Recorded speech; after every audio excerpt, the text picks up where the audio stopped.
My dear friends, I want you to imagine this for a moment. You've just buried the love of your life, and as you're still grieving, your own daughter looks you in the eye and tells you she sold your wedding ring. Not just any ring.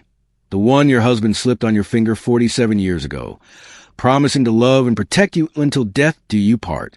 But here's what nobody expected. That ring, or rather what was hidden inside its box, would become the key to exposing a betrayal so deep it would shake the very foundation of what we think we know about family loyalty. Today, I'm going to share with you a story that happened right here in Portland, Oregon. A story about 68-year-old Evelyn Grant, whose journey from grieving widow to courtroom warrior will show you that elderly wisdom isn't just about giving advice. Sometimes it's about having the courage to fight for your dignity when everyone around you thinks you're too old to matter. This isn't just another family drama. This is about what happens when the people who should protect you become the very ones plotting against you, and how one woman's quiet strength became her greatest weapon. What you're about to hear will make you want to hug your loved ones a little tighter, but it might also make you think twice about who you trust with your secrets. Because sometimes, the most profound elderly wisdom stories come not from what we choose to share, but from what we choose to keep hidden until the moment we need it most. The funeral had been 3 days ago, and Portland's perpetual drizzle seemed to mirror the tears that wouldn't stop falling. Evelyn Grant sat in her modest 1,600-square-foot home on Southeast Division Street, the same house where she and Arthur had built their life together, board by board, dream by dream. The morning routine hadn't changed. She still made 2 cups of coffee out of habit, Arthur's pour-over method that took exactly 4 minutes and 30 seconds, just the way he'd taught her during those early years when money was tight and good coffee was their only luxury. The house felt enormous now, every creak of the hardwood floors echoing like a reminder of her solitude. Arthur's reading chair still held the impression of his body, his bookmark still marking page 247 of the biography he'd never finish. These are the details that fill the spaces between heartbeats when you're learning to live alone after nearly 5 decades of partnership. The kind of details that younger people don't understand until they face their own losses. Madison had been unusually quiet during the funeral service at Eastminster Presbyterian, standing rigid in her black dress, her fiancé Cole beside her with his arm around her shoulders in what looked like comfort but felt somehow calculated. Evelyn had noticed how Madison kept checking her phone. Even during Pastor Williams' eulogy, how her eyes darted toward the exit as if she were planning an escape rather than saying goodbye to her father. Now, sitting in the kitchen where she'd shared thousands of morning conversations with Arthur, Evelyn was about to learn that some storms don't announce themselves with thunder. They arrive in the voices of people you trust, speaking words that shatter your world more completely than any natural disaster ever could. The knock on her door came at exactly 2:30 p.m. on that gray Thursday afternoon. Madison stood on the porch, shifting her weight from one foot to the other, her designer handbag clutched against her chest like armor. Behind her, Cole's BMW idled in the driveway, exhaust visible in the cool air. Even before Madison spoke, Evelyn felt something was wrong. A mother's intuition honed over 32 years of reading her daughter's moods.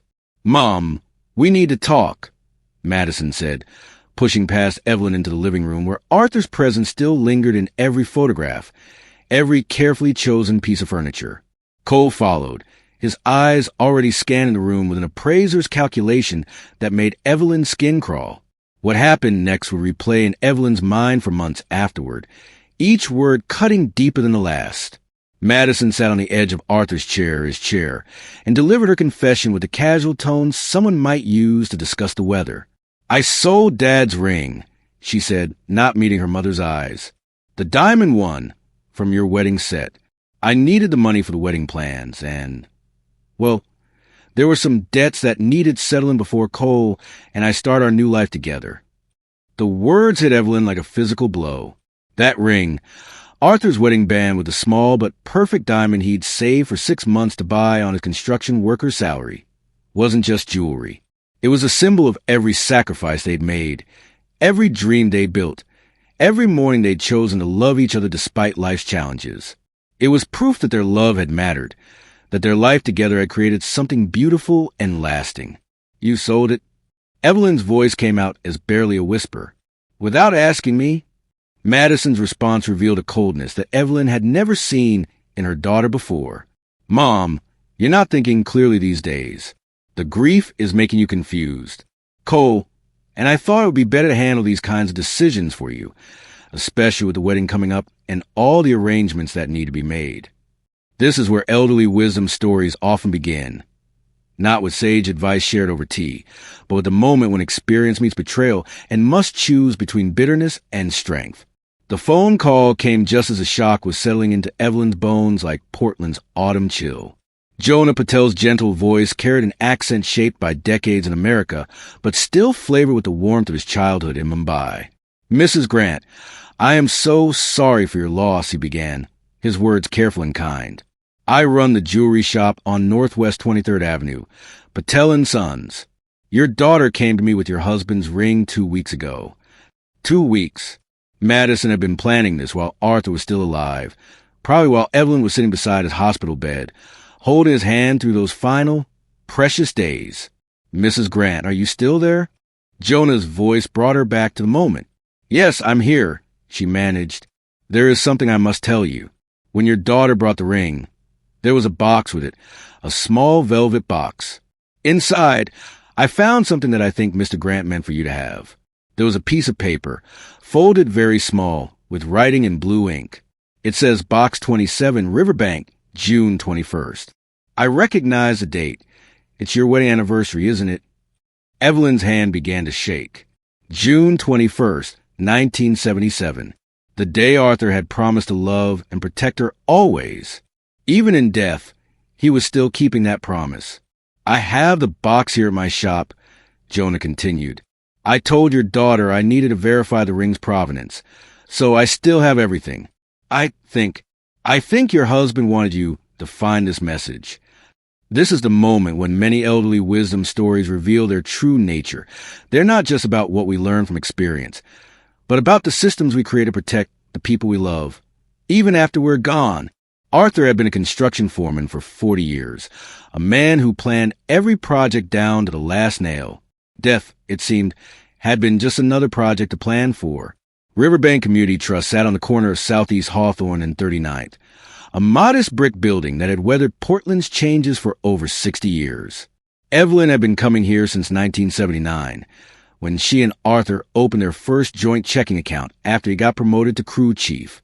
Mrs. Chun, the branch manager, had worked there for 25 years and knew every customer by name, the kind of personal service that was disappearing everywhere except small community banks like this one. Box 27 has been paid up through December, Mrs. Chin explained as she led Evelyn to the safe deposit box area. Arthur was very specific about the arrangements. He said if anything happened to him, you'd eventually come asking about this date. The small metal box opened with a click that seemed to echo in the quiet vault. Inside, Evelyn found documents that would change everything she thought she knew about her final months with Arthur. There was a life insurance policy for $1.5 million that she'd never seen before. Arthur had been secretly paying the premiums from his pension money, telling her it was for future security. There were bank statements showing careful savings she didn't know existed, and there was a manila envelope marked for Evelyn in case of emergency. Inside that envelope was evidence that Arthur had suspected something was wrong. There were copies of phone records showing dozens of calls between Madison and Cole over the past 6 months. There were printed emails between Madison and various creditors. Most shocking of all, there were photographs, surveillance photos that Arthur had apparently paid a private investigator to take, showing Madison and Cole meeting with men in expensive suits outside a casino in Vancouver, Washington. But the most devastating discovery was a small digital recorder and a USB drive. Arthur's handwriting on a sticky note read, "Evie, I hope you never have to use this, but I know our girl is in trouble. The recorder is voice-activated. Hide it in the living room. The USB has everything Naomi Brooks found. Her number is on the back. I love you always. Naomi Brooks, private investigator." Arthur had been conducting his own investigation while battling cancer, using his final months to protect Evelyn from threats she didn't even know existed. This wasn't just elderly wisdom. This was love transformed into strategic thinking, preparing for battles he wouldn't be alive to fight. The lawyers arrived on a Tuesday morning that started like any other. Evelyn was in her kitchen, making Arthur's coffee out of habit and listening to OPB's morning news. When she heard cars pulling into her driveway, through the window, she saw Madison getting out of a silver sedan, followed by a young man in an expensive suit carrying a leather briefcase. The knock was brief, professional. Madison didn't wait for an invitation before entering with her companion. "Mom, this is Bradley Harrison from Harrison & Associates," Madison announced, her voice carrying a new authority that chilled Evelyn to the bone. "We need to discuss some important legal matters." Bradley Harrison looked to be in his early 30s, the kind of lawyer who charged by the minute and smiled without warmth. He spread documents across Evelyn's dining table, the same table where she and Arthur had shared their anniversary dinner just 8 months ago. "Mrs. Grant, your daughter is concerned about your ability to manage your affairs," Harrison began, his voice smooth and practiced. "Recent behavior patterns suggest cognitive decline that could put you at financial risk. We have witnesses who can attest to confusion, memory lapses, and decision-making that seems inconsistent with your previous capabilities." Evelyn felt the words like physical blows, but Arthur's voice seemed to whisper in her ear, "Stay calm, Evie. Listen to what they're really saying." This was advice for the elderly that went beyond the usual platitudes about staying active and eating well. This was wisdom about recognizing predators who used age as a weapon against their victims. "What kind of witnesses?" Evelyn asked quietly. Madison shifted uncomfortably. "Mom, Mrs. Patterson next door mentioned that you've been forgetting to bring in your garbage cans. And Pastor Williams said you seemed confused after Dad's funeral, asking him the same questions multiple times." The garbage cans. Evelyn almost laughed. She left them out intentionally, hoping the morning routine would feel less empty if she had small tasks to remember. And the questions after Arthur's funeral? She'd been in shock, grasping for any detail that might make his death feel real instead of like a nightmare she couldn't wake up from. "We're prepared to file for guardianship," Harrison continued, sliding a power of attorney document across the table. "This would allow Madison to help manage your finances and medical decisions. It's really for your own protection." But Evelyn had learned something about protection from 47 years with Arthur. Real protection didn't come with legal documents and ultimatums. It came with patience, planning, and the wisdom to know when to show your hand. "I need some time to think about this," Evelyn said calmly, making no move toward the papers. "This is a big decision." Harrison's practiced smile faltered slightly. "Mrs. Grant, this really isn't optional. The documentation shows clear cognitive decline. Your daughter has a responsibility to act in your best interests." "What documentation?" Evelyn asked. Madison pulled out a folder filled with printed emails, photos of Evelyn looking confused at various locations, and what appeared to be medical records. "Mom, Dr. Peterson's notes from your last appointment mention memory concerns. And there are the incidents at the grocery store where you forgot your PIN number." Evelyn studied the documents. Dr. Peterson had indeed noted that she seemed distracted and grieving, but nothing about cognitive decline. The photos were clearly taken without her knowledge. One showed her standing in the middle of Powell's books looking overwhelmed. Another captured her sitting in her car in a parking lot for what seemed like an extended period. Anyone who had lost their spouse could be caught in such moments of disorientation. "I see," Evelyn said quietly. "And how long have you been documenting my behavior, Madison?" The question hung in the air like Portland's morning fog. Madison glanced at Cole, who had been silent throughout the meeting, and Harrison shuffled his papers nervously. "Mom, we've been worried about you for months," Madison said, but her voice lacked conviction. "Since before your father died?" Evelyn asked. The silence that followed was more revealing than any confession. This was a moment when elderly wisdom stories reveal their deepest truth, that sometimes the greatest threat to older adults isn't failing health or fading memory, but the calculation of people who mistake age for helplessness. "I think you should leave now," Evelyn said, standing with a dignity that surprised even herself. "I need to discuss this with my own attorney before I sign anything." Harrison's professional mask slipped completely. "Mrs. Grant, you don't understand the seriousness of the situation. Your daughter is trying to help you." "No," Evelyn replied, meeting his gaze steadily. "You don't understand the seriousness of the situation, But you will. That evening, alone in the house where she'd learned to be a wife, a mother, and now a widow, Evelyn began to understand the full scope of Arthur's final gift to her.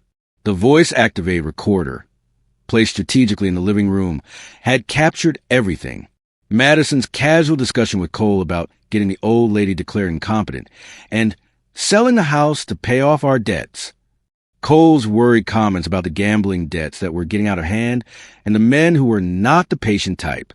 The USB drive contained Naomi Brooks' complete investigation. Phone records showing Madison had been in contact with creditors and gambling establishments for months.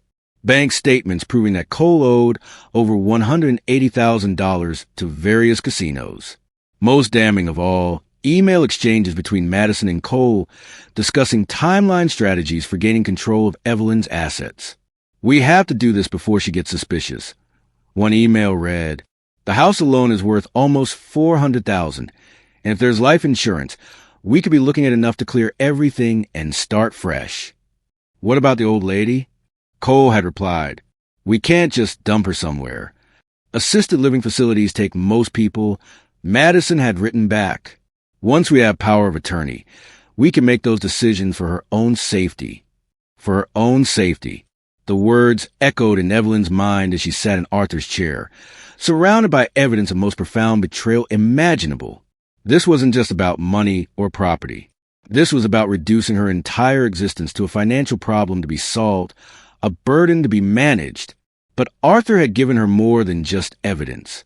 He'd given her Naomi Brooks' phone number and a detailed file on exactly how to proceed. Even facing his own mortality, he'd been planning for this battle, understanding that the most important advice for the elderly isn't about accepting help gracefully.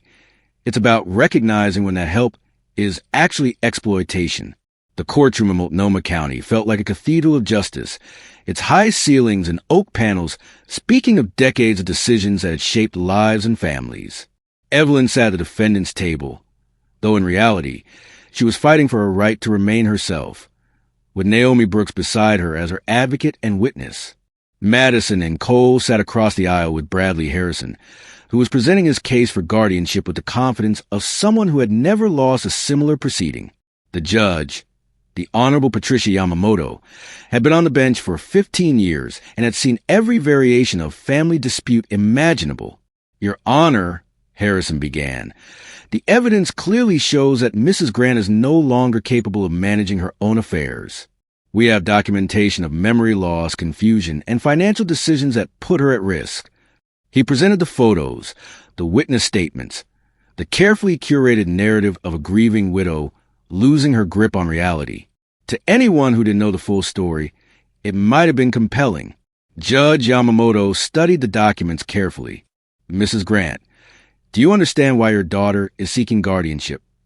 Evelyn stood, feeling Arthur's strength flowing through her words. "Yes, Your Honor. I understand that my daughter and her fiancé owe significant gambling debts and see my assets as their solution. I understand that they began planning this while my husband was still alive and too sick to protect me. And I understand that they underestimated what my husband meant when he promised to love and protect me always." The courtroom stirred. Harrison objected, but Judge Yamamoto held up her hand. "Mrs. Grant, those are serious allegations. Do you have evidence to support these claims?" Naomi Brooks stood and presented the timeline of evidence. The recordings, the financial documents, the investigation Arthur had commissioned, the metadata proving when photos were taken and emails were sent.